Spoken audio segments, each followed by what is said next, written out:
Sa kaugnay na balita, may panibagong impormasyon raw na hawak ng NBI patungkol sa umano'y bribery sa mga 18 dating sundalo na humarap ngayon sa Blue Ribbon Committee sa ilalim ng Cayetano Block. Ayon kay NBI Director Melvin Matibag, nakatanggap umano ng tig 5 milyong piso ang ilan sa mga 18 Marines ni dating Congressman Mike Defensor.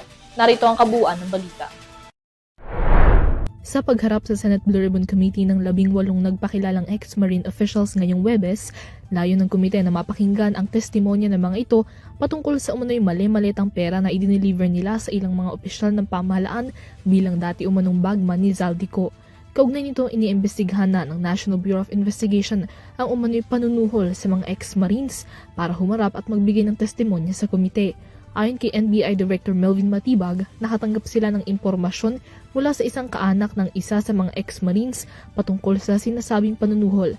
Batay sa affidavit ng kaanak, ang ex-Marines ay nakatanggap ng 5 milyong piso kapalit ng pagbibigay ng testimonya kaugnay ng flood control corruption scandal.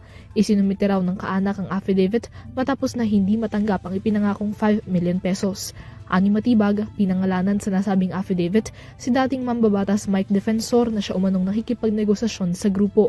Bunsod nito, muling bubuksan ng NBI ang investigasyon sa 18 ex-Marines at pinadalhan na si Defensor ng sabpina para hingin ang kanyang panig kaugnay ng mga alegasyon. Paglilinaw ng NBI, unverified pa ang mga akusasyon at na nagpapatuloy pa rin ang investigasyon kaugnay nito. Kaagad namang pumalag si Defensor sa mga naging alegasyon at hinamon si Matibag na mas tutukan at gawing prioridad ang isyu ng anay nakawan sa bansa.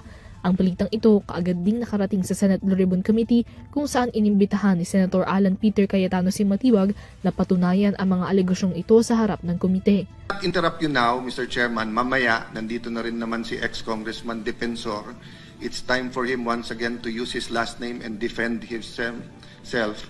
Having said that, Si Matibag handa raw kumasa sa hamon ni Cayetano, ngunit kapag nakatanggap na raw siya ng formal na sabpina mula rito. Para sa EuroTV News, Miela Yagin sumasaludo sa bawat Pilipino.